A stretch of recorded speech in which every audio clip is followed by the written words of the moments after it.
Commander Zethkar looked at the datapad with tired eyes. Another assignment, another species to watch and record for the Galactic Observation Corps. His long blue fingers tapped against the metal surface of his desk as he read through the mission. Details. The humans were going to fight the Korthak Empire, and he had to watch it happen. The Veltari commander had done this job for over 200 years. He had watched 17 different species face the Korthak in battle. Every single time, the story was the same. The Korthak would arrive with their sleek black ships and energy weapons. The other species would try to fight back. Within a few hours, maybe a day if they were lucky, it would all be over. The Korthak always won. Zethkar stood up from his chair and walked to the large window of his office. Outside, he could see the stars that held so many different worlds and so many different people. Most of them were peaceful now, part of the Galactic Union where wars were rare and life was safe. But sometimes new species would be discovered, and sometimes those species would meet the Korthak before they could join the Union. The humans were one of those unlucky species. They had only learned to travel between stars 50 years ago. Their ships were big and slow, made from metal instead of the energy fields that most advanced species used. Their weapons were simple projectiles and explosive devices. They had no shields, no plasma cannons, no gravity manipulators. They were like children playing with sticks while facing an army with laser rifles. The mission briefing said the humans had made contact with the Korthak 3 months ago. The Korthak had demanded that humans surrender their home system and become slaves. The humans had said no. Now the Korthak were coming to take what they wanted by force. Zethkar shook his head as he read about human technology. Their fastest ships could barely reach half the speed of Korthak vessels. Their strongest weapons would barely scratch Korthak armor. Their biggest ships carried maybe 1,000 crew members, while Korthak battleships held 10,000 warriors. This was not going to be a battle. This was going to be a massacre. He picked up his communication device and called his team. Dr. Nixara was a psychologist who studied how different species behaved in combat. Lieutenant Kixtor was a technology expert who analyzed weapons and ships. Both of them were good at their jobs, but Zethkar knew this mission would be boring for all of them. They would watch the humans lose quickly, write their report, and move on to the next assignment. The observation ship was already waiting for them at the space dock. It was small and fast, with the best cloaking technology the Union had. No one would be able to see them during the battle. They would be safe, while they watched the humans die. As Zethkar packed his equipment, he thought about the human leader who would command their fleet. The report said his name was Jake Morrison, a captain in something called the United Earth Space Navy. Morrison was young for a fleet commander, only 45 years old. Most species would not trust someone so young with such responsibility, but humans had short lives, so they had to grow up fast. The intelligence files showed that Morrison had fought in several small battles against space pirates and had won most of them. But fighting pirates was very different from fighting the Korthak Empire. Pirates used old ships and poor tactics. The Korthak were professional warriors who had conquered dozens of star systems. Zethkar looked at the pictures of human ships. They had names like Liberty, Defiance, and Endurance. The names sounded brave, but the ships looked fragile. They were made of steel and titanium, materials that would melt under Korthak energy weapons. Their hulls were thick but crude, like armor made by blacksmiths instead of scientists. The human fleet would gather at a place called Kepler 442, a star system with 3 planets that had valuable minerals. The Korthak wanted those minerals, and they would take them. The humans would try to stop them, and they would fail. Zethkar had seen it happen so many times before. He finished packing and headed to the space dock.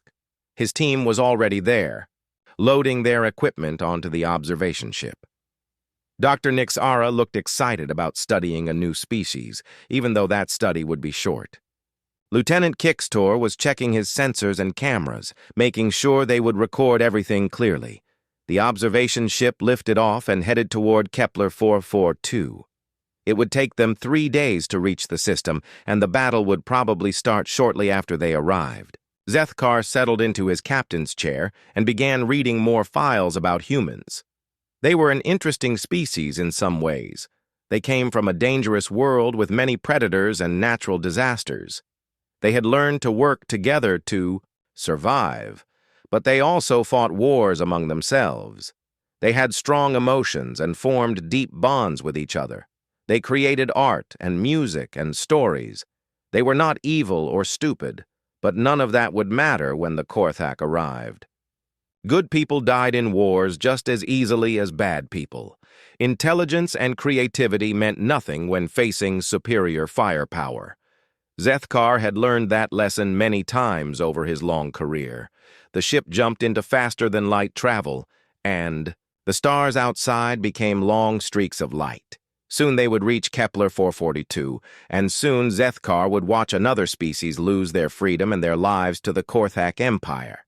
The observation ship reached Kepler 442 just as the human fleet was taking position around the third planet. Zethkar watched through his sensors as 37 human vessels spread out in what looked like a defensive formation. The ships were exactly as primitive as the reports had said. Big metal boxes with engines attached, moving slowly through space like wounded animals. Captain Jake Morrison's flagship was easy to spot. The Liberty was the largest ship in the human fleet, but it still looked tiny compared to what was coming. Zethkar had seen the Korthak fleet on his long-range sensors. 42 ships, each one sleek and deadly, racing toward the system at twice the speed the humans could manage. Dr. Nixara was studying the human communications. She could translate most languages quickly, and human speech was not difficult to understand. The voices coming from the human ships were calm and professional, but she could detect fear underneath. The humans knew they were going to face something terrible, but they were trying to stay brave. Lieutenant Kixtor was analyzing the human weapons. Kinetic cannons that fired metal projectiles, nuclear missiles that seemed powerful but slow, and small fighter craft that looked like toys compared to Korthak war machines. He shook his head as he watched the humans prepare for battle. It was like watching farmers with pitchforks getting ready to fight trained soldiers. The Korthak fleet arrived exactly when their computers predicted. 42 black ships dropped out of faster-than-light travel at the edge of the system. They moved in perfect formation, their hulls gleaming with energy shields and weapon arrays. Each ship was a work of art, designed by a species that had been fighting wars for thousands of years. Zethkar expected the humans to surrender immediately. Most species did when they saw Korthak ships for the first time. The black vessels were beautiful and terrifying, making it clear that resistance was hopeless. But the human fleet did not surrender. Instead, Captain Morrison's voice came over the communication channels, clear and steady. "All ships, this is Liberty Actual. Enemy fleet has entered the system. Execute Battle Plan Alpha. Remember what we're fighting for." The human ships began to move, but not in any pattern that Zethkar recognized. Instead of forming a battle line or trying to retreat, they scattered in different directions. Some ships headed toward the asteroid belt, others moved closer to the planet, and a few actually accelerated toward the Korthak fleet. The Korthak commander must have been as confused as Zethkar was, because the enemy ships paused for a moment before opening fire. When they did attack, their energy weapons lit up space like lightning. The first volley destroyed 3 human ships instantly, turning them into clouds of glowing metal and vapor. But something strange happened after that. The humans did not panic or run away. Instead, they seemed to use the destruction of their own ships as a signal to begin their real attack. A cargo vessel called the Endurance, commanded by a woman named Lisa Carter, suddenly changed course and headed straight for a Korthak cruiser. Zethkar watched in disbelief as the Endurance accelerated to ramming speed. The Korthak ship fired at it repeatedly, tearing holes in its hull and setting it on fire, but the human ship kept coming. At the last second, Carter detonated her ship's nuclear reactor. The explosion was so bright that it overloaded Zethkar's sensors for several seconds. When the light faded, the Korthak cruiser was gone. 2 more enemy ships had been damaged by the blast, their shields flickering and their formation broken. The humans had traded 1 cargo ship for 3 military vessels. But that was impossible. Cargo ships were not weapons. They were not supposed to be used as weapons. Dr. Nixara was studying the psychological readings from the human fleet. Her instruments showed stress levels that should have made the humans unable to function, but somehow they were still fighting, with perfect coordination. Fear was flowing through their ships like electricity, but instead of paralyzing them, it seemed to make them more focused. Another human ship, the Defiance under Captain Alex Rodriguez, lost its main engines to Korthak fire. Instead of trying to escape or surrender, Rodriguez ordered his crew to rig the ship as a kinetic weapon. They used their maneuvering thrusters to aim the crippled vessel at a Korthak battleship and fired all their remaining missiles to push it faster. The Defiance hit the enemy ship like a hammer striking glass. The Korthak battleship's shields held for a moment, then collapsed as the massive human vessel punched through its hull. Both ships died in the collision, but the explosion took out a 3rd Korthak ship that had been too close to the impact. Zethkar felt something he had never experienced while watching a battle. Fear. Not fear for himself, because his observation ship was safely hidden, but fear of the humans. They were fighting like no species he had ever seen. They were not trying to win in any normal sense. They were trying to hurt their enemies as much as possible before they died. The battle was supposed to be over in minutes, but it had been going on for an hour. The Korthak still had more ships and better weapons, but they were clearly shaken by human tactics. Their perfect formations were broken. Their ships were keeping more distance from the humans, afraid of being rammed or bombed. A group of human fighter pilots, led by a man named Casey Williams, was attacking a Korthak destroyer.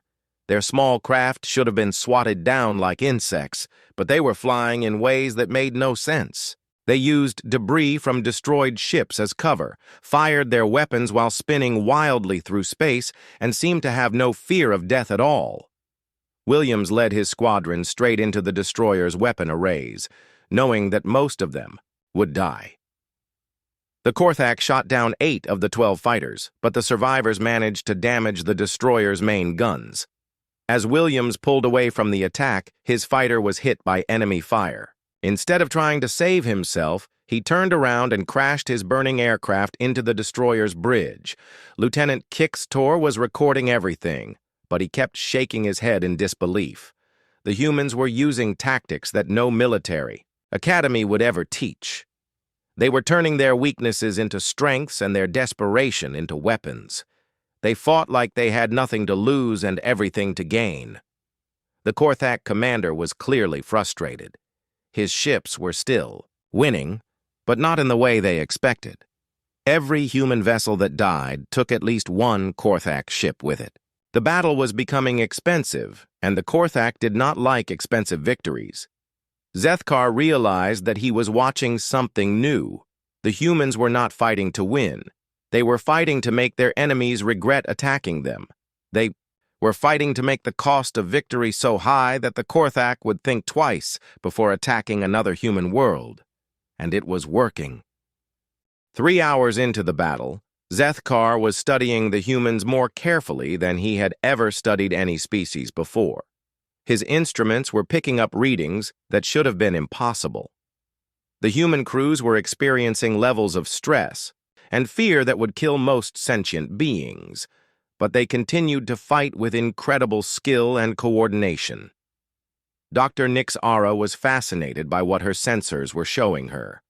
On the bridge of the Liberty, Lieutenant Commander Sam Torres was coordinating fighter squadrons while his heart rate was 3 times normal and his stress hormones were at toxic levels. Any other species would have collapsed or gone insane, but Torres was making tactical decisions with perfect clarity.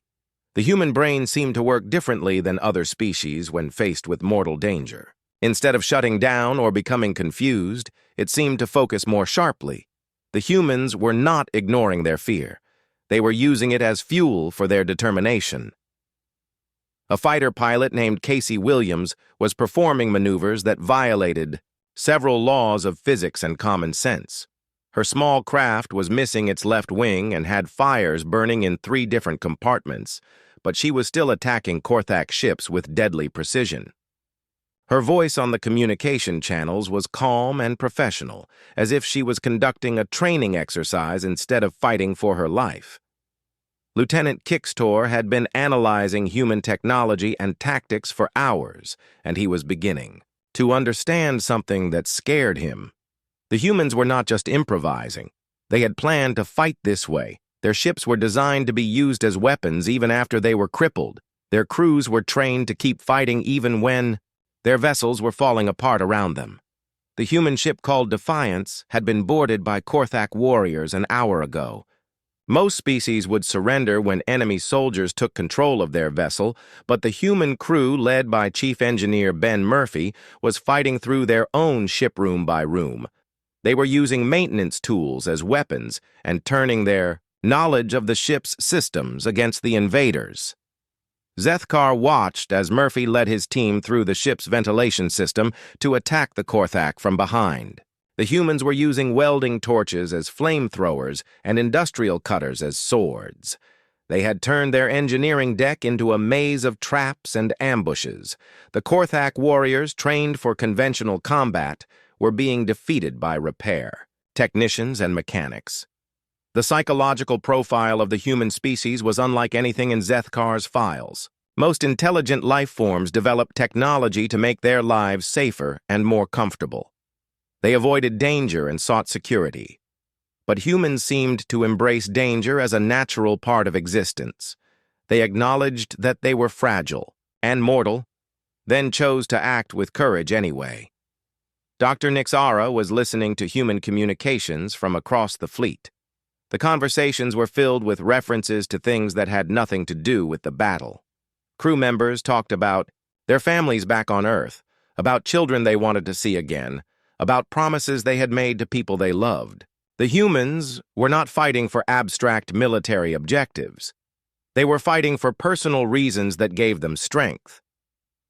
A weapons officer on the Liberty named Danny Park was operating his gun systems while suffering from radiation poisoning.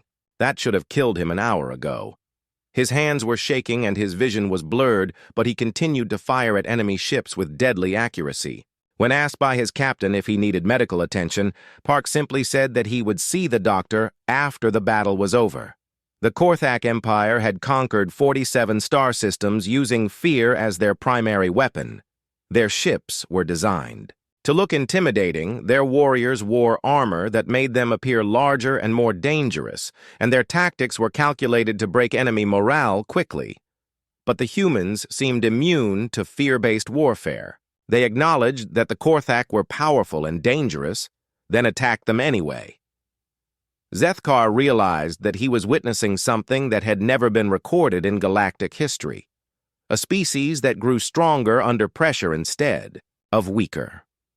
The worse the situation became for the humans, the more creative and determined they seemed to get. They were not fighting despite their mortality. They were fighting because of it. The human medical officer on the Liberty, Dr. Helen Cross, was treating wounded crew members while her medical bay was being hit by enemy fire. Pieces of the ceiling were falling around her, the lights were flickering, and alarms were sounding everywhere, but she continued her work with steady hands. She had already saved 12 lives during the battle, and she showed no signs of slowing down. Lieutenant Kixtor had been studying the human ships and their construction. He realized that the vessels were not just built to fight. They were built to keep fighting even after they should have been destroyed. The humans had redundant systems for their redundant systems. When their main weapons failed, they switched to backup weapons. When their backup weapons failed, they used their engines as weapons. When their engines failed, they used their ships themselves as weapons. The battle was now entering its 4th hour, and the Korthak fleet was showing signs of confusion and frustration. Their superior technology was giving them an advantage, but not the quick victory they expected. Every human ship they destroyed took at least one Korthak vessel with it, and sometimes more. The mathematics of the battle were not working in their favor. A human communications officer named Rachel Stone was coordinating fleet movements, while her station was sparking and smoking from enemy hits. She had burns on her arms and a cut on her forehead, but she continued to relay orders between ships with perfect efficiency. When a Korthak energy beam passed so close to her that it singed her hair, she did not even pause in her work. Dr. Nixara made a discovery that chilled her to the bone. The humans were not fighting at their maximum capability. They were holding back, saving their most desperate tactics for when they would be needed most. They had plans within plans, and strategies that would only be used when everything else failed. The battle that Zethkar thought he was watching was only the beginning of what the humans were prepared to do. The observation team was beginning to understand that they were not just watching a military engagement. They were watching a glimpse into the human soul. And what they saw there was both beautiful and terrifying. The humans fought not because they were confident of victory, but because they refused to accept defeat. They knew they might die, but they chose to make their deaths meaningful. Zethkar looked at his instruments and realized that the battle was far from over. The Korthak still had more ships and better weapons, but the humans had something that could not be measured by sensors or calculated by computers. They had the kind of determination that could move mountains or topple empires. 6 hours into what should have been a 20-minute battle, the Korthak commander made a decision that would change everything. Frustrated by the unexpected resistance and heavy losses, he authorized the use of biological weapons against the human fleet. The toxins were designed to kill quickly and efficiently, ending the battle before more Korthak ships could be destroyed. Zethkar watched in horror as green clouds of poison spread from Korthak ships toward the human vessels.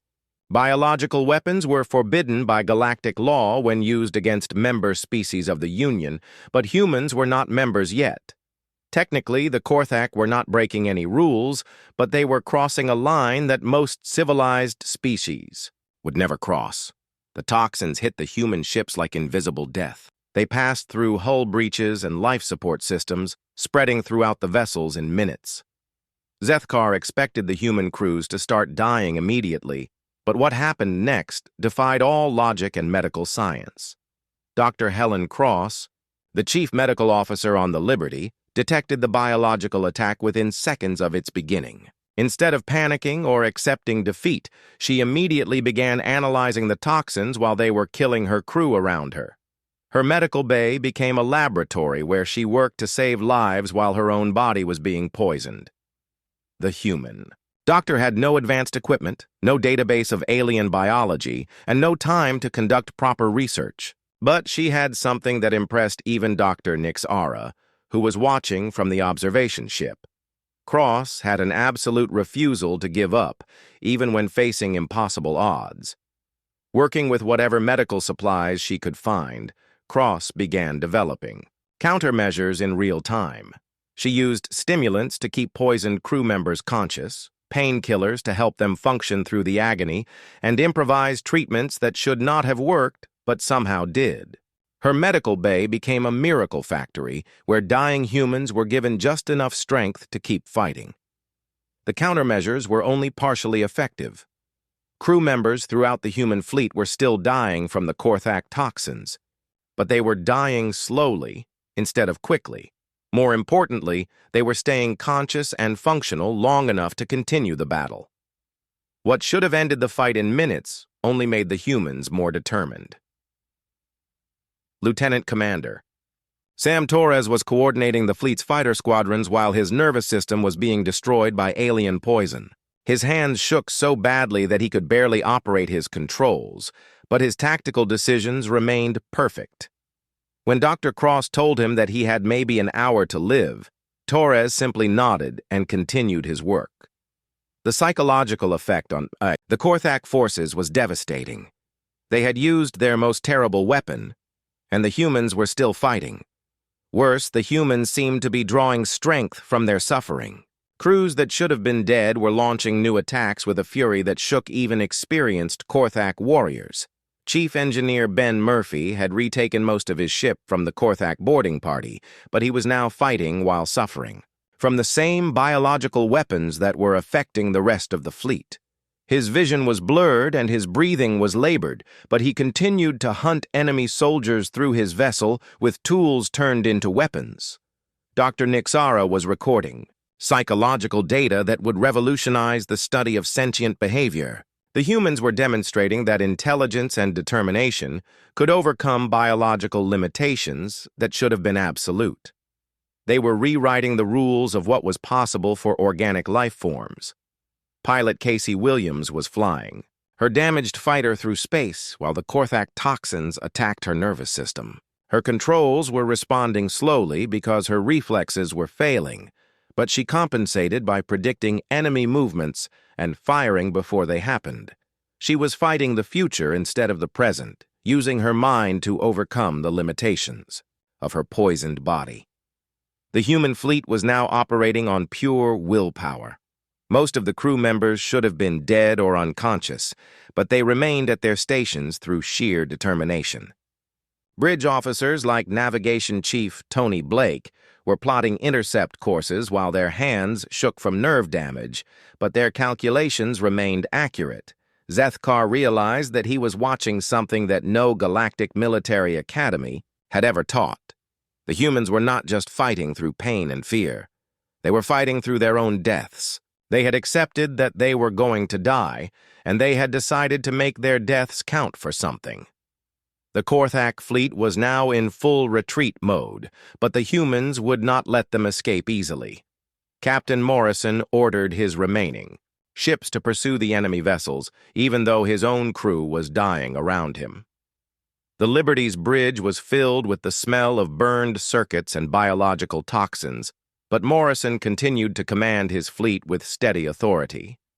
When Communications Officer Rachel Stone collapsed at her station, another crew member immediately took her place. When that person fell unconscious, someone else stepped forward. The humans seemed to have an endless supply of people willing to die for their cause, and that terrified the Korthak more than any weapon could. Dr. Cross was now treating patients, while she herself was in the final stages of toxin poisoning. Her hands were steady despite the fact that her body was shutting down, and she continued to save lives even as her own life slipped away. She had developed treatments that were keeping half the fleet functional, and she was teaching other medical personnel how to continue her work. Lieutenant Kixtor was analyzing the human ships and realized that they were still capable of fighting, even in their current condition. The vessels were held together by emergency repairs and determination, but their weapons were still functional and their crews were still dangerous. The humans had somehow turned their own deaths into a tactical advantage. The Korthak commander was faced with a choice that no military leader should ever have to make. He could continue the battle and probably win, but at a cost that would cripple his fleet, or he could retreat and admit that his superior forces had been defeated by a handful of primitive humans who refused to die quietly. Zethkar watched as the human fleet prepared for what might be their final attack. The ships were damaged beyond repair, the crews were dying from alien toxins, and their supplies were nearly exhausted. But they were still moving forward, still fighting, still refusing to surrender. The battle had become something more than a military engagement. It had become a test of wills between two very different philosophies. The Korthak believed that superior force would always triumph. The humans believed that some things were worth dying for, and that death itself could be a weapon if used correctly. As the human ships closed in for their final assault, Zethkar knew that he was about to witness either the most heroic last stand in galactic history or the most terrifying victory that any species had ever achieved. The final phase of the battle began with Captain Jake Morrison making a decision that would haunt Zethkar for the rest of his life. The Liberty was barely holding together, its hull cracked in dozens of places, and its crew dying from Korthak toxins, but Morrison ordered his ship to ram the enemy flagship in a move that would certainly destroy both vessels. Morrison's voice came over the communication channels, weak but determined. His body was failing from the biological weapons, and radiation leaks from his damaged ship were slowly killing him. But his mind remained sharp and focused. When his communications officer, Rachel Stone, asked him why he would not consider surrender, his answer sent chills through the observation ship. Because if we surrender here, our children will have to fight this war instead. Better that we die today than they die tomorrow. Dr. Nick Sara was recording every word, every emotion, every psychological measurement from the human fleet. What? She was seeing violated everything she knew about intelligent behavior. Most species fought to preserve their own lives and the lives of their immediate community. But the humans were fighting for people who were not even born yet, for a future they would never see. The Liberty accelerated toward the Korthak command ship, its engines straining to provide thrust while the vessel fell apart around its crew. Chief Engineer Ben Murphy was in the engine room, manually controlling systems that should have been automated, working through pain that would have killed most sentient beings hours ago. Lieutenant Kickstor was analyzing the human ship's approach, and realized that Morrison was not just planning to ram the enemy vessel. The Liberty was positioned to take out 3 other Korthak ships in the explosion, maximizing the damage even as it guaranteed the death of everyone aboard. The humans were not just accepting their deaths. They were calculating how to make those deaths as meaningful as possible. On the medical deck, Dr. Helen Cross continued treating wounded crew members even though she was in the final stages of toxin poisoning. Her hands moved with practiced skill despite the fact that her nervous system was shutting down. She had saved dozens of lives during the battle, and she was determined to save a few more before her own life ended. The Korthak flagship tried to evade the Liberty's charge, but the human ship anticipated their movements. Navigation Chief Tony Blake was plotting the intercept course while suffering from radiation burns and biological poisoning, but his calculations were perfect. The Liberty stayed on target despite taking heavy fire from multiple enemy ships. In the final moments before impact, something impossible happened. Chief Weapons Officer Danny Park managed to restore partial power to the Liberty's main cannon. The massive gun had been damaged hours ago and should have been completely useless, but Park had been working on it throughout the battle, refusing to accept that it was beyond repair. The cannon fired once, sending a projectile the size of a small building directly into the Korthak flagship's command center. The enemy ship's shields collapsed, its command structure was destroyed, and its weapons went silent. The Liberty veered away at the last second, avoiding the collision that would have killed everyone aboard. But the victory came at a terrible cost. Over 60% of the human fleet had been destroyed, and most of the surviving ships were barely functional. The crews were exhausted, poisoned, and wounded, but they continued to fight with a determination that amazed and terrified their enemies. The Korthak fleet, demoralized by the loss of their command structure and horrified by human tenacity, began to retreat from the system. Their ships limped away into faster-than-light travel, leaving behind the wreckage of what should have been an easy victory. Zethkar watched as the surviving human ships regrouped around the Liberty. Medical teams moved between vessels, treating the wounded and dying. Engineering crews worked to repair critical systems. Communications officers coordinated rescue operations. Even in victory, the humans were focused on saving as many lives as possible. Captain Morrison was unconscious on his bridge, kept alive only by Dr. Cross's improvised treatments. The command of the fleet passed to his second officer, Lieutenant Commander Sam Torres, who was himself barely functional due to toxin poisoning. But Torres continued to coordinate the fleet's operations with the same steady professionalism that Morrison had shown. The human victory was unlike anything in galactic military history. They had not won through superior technology or tactical brilliance. They had won through an absolute refusal to surrender, a willingness to sacrifice everything for principles that most species considered abstract concepts. Dr. Nixara was struggling to write her psychological report. How could she explain to the Galactic Union that she had witnessed a species that fought more effectively when they were dying than when they were healthy? How could she describe beings who used their own mortality as a weapon against their enemies? The surviving human crews began the process of salvaging what they could from their destroyed ships. Engineer Katie Brooks worked to restore life support systems while bleeding from radiation poisoning. Pilot Chris Evans flew rescue missions in a fighter that was held together with emergency patches and determination.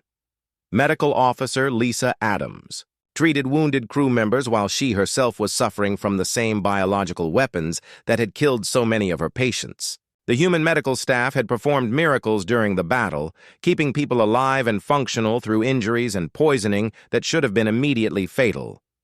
Lieutenant Kixtor was analyzing the wreckage of the battle and making calculations that disturbed him. The humans had achieved a tactical victory that was mathematically impossible.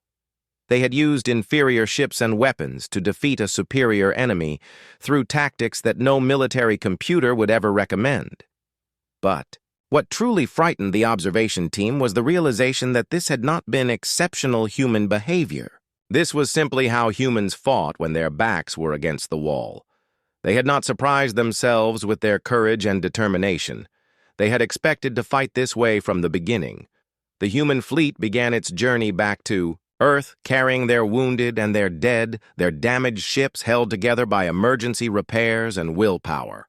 They had won their first major victory against an interstellar enemy, but they had paid a price that would be remembered forever. Zethkar knew that he had witnessed something that would change the galaxy.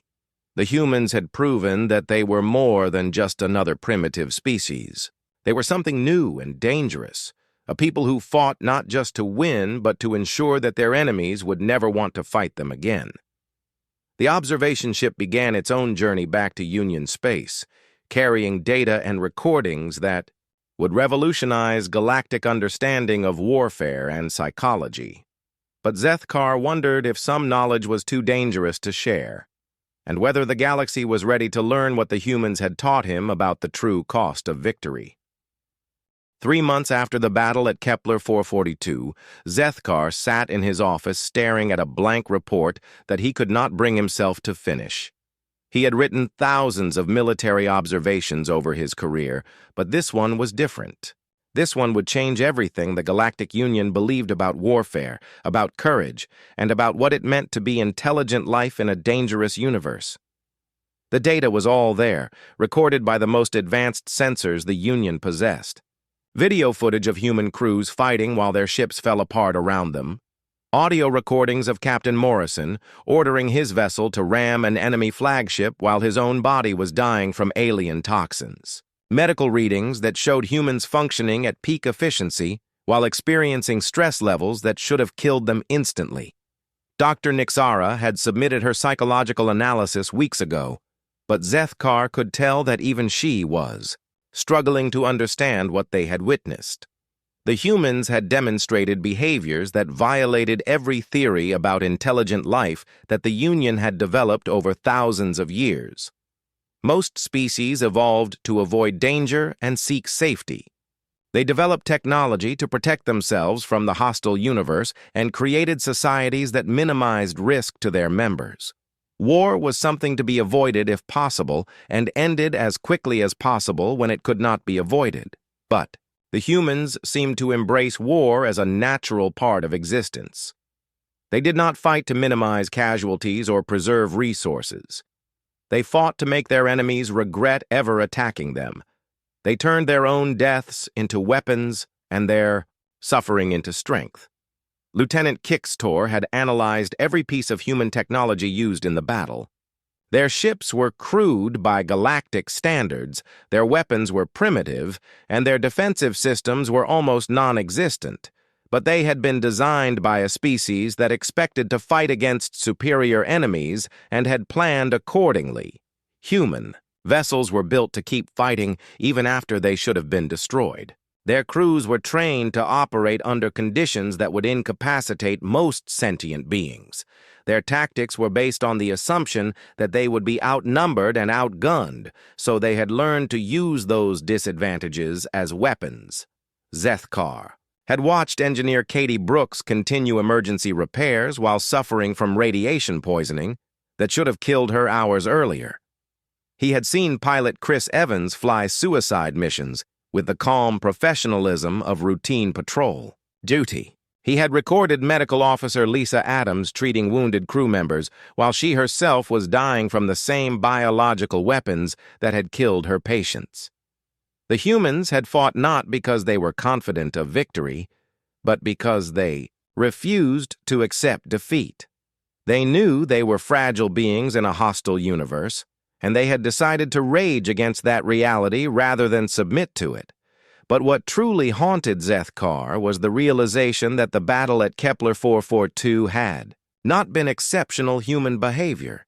The recordings from their communications showed that they had expected to fight this way. They had trained for it, planned for it, and accepted it as the natural way their species responded to existential threats.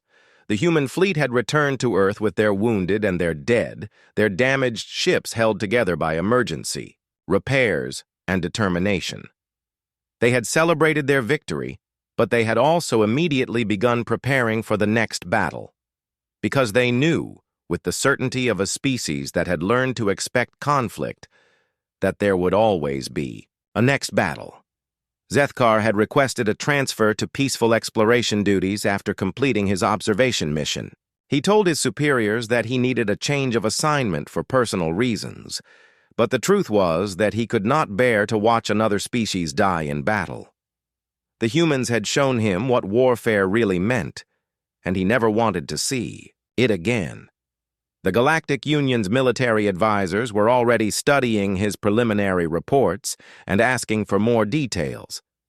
They wanted to understand how an inferior force had defeated the Korthak Empire using nothing but determination and improvised tactics. They wanted to incorporate human strategies into their own military doctrine, but Zethkar knew that they were missing the point. Human tactics could not be copied by other species because they were based on a fundamental acceptance of mortality that most intelligent life could not achieve. The humans fought the way they did because they knew they were going to die anyway, so they might as well make their deaths meaningful. Dr. Nixara had included a warning in her psychological report that Zethkar knew would be ignored. She had written that humans were not just another species that could be understood and categorized. They were something new in the galaxy, something that challenged every assumption about how intelligent life should behave. The humans did not fight to win in any conventional sense. They fought to ensure that their enemies would remember them, that future generations would be safe, and that their deaths would have meaning. They were willing to sacrifice everything for abstract concepts like freedom and justice, concepts that most species considered luxuries to be enjoyed during peacetime. Zethkar finally began typing his report, knowing that his words would be studied by military strategists and politicians throughout the Union. He wrote about human technology and tactics, about their psychological resilience and their tactical innovations. But he left out the most important truth he had learned. The humans were not dangerous because of their weapons or their ships or their strategies. They were dangerous because they had looked into the abyss of an uncaring universe and decided to fight back. They were dangerous because they refused to accept that they were small and weak and doomed to die. Years later, when other species spoke of human military prowess with a mixture of respect and terror, Zethkar never mentioned his role in documenting their first great victory. He had requested assignment to the furthest reaches of Union space, exploring empty star systems where he would never have to witness another battle. Sometimes late at night in his laboratory aboard a research vessel, Zethkar would remember the voice of Captain Morrison ordering his ship to ram the Korthak flagship. He would remember Dr. Cross treating wounded crew members while her own body was shutting down from alien toxins. He would remember the sound of human voices staying calm and professional while their world fell apart around them. The humans had taught him something that no other species in the galaxy understood. Death was not something to be feared and avoided. Death was something that could be faced with courage and used as a weapon against those who thought they were invincible. Zethkar had spent his life studying different forms of intelligent life, cataloging their behaviors and understanding their motivations. But the humans had shown him that intelligence was not just about solving problems or building technology. Intelligence was about choosing how to face the inevitable darkness that waited for all living things.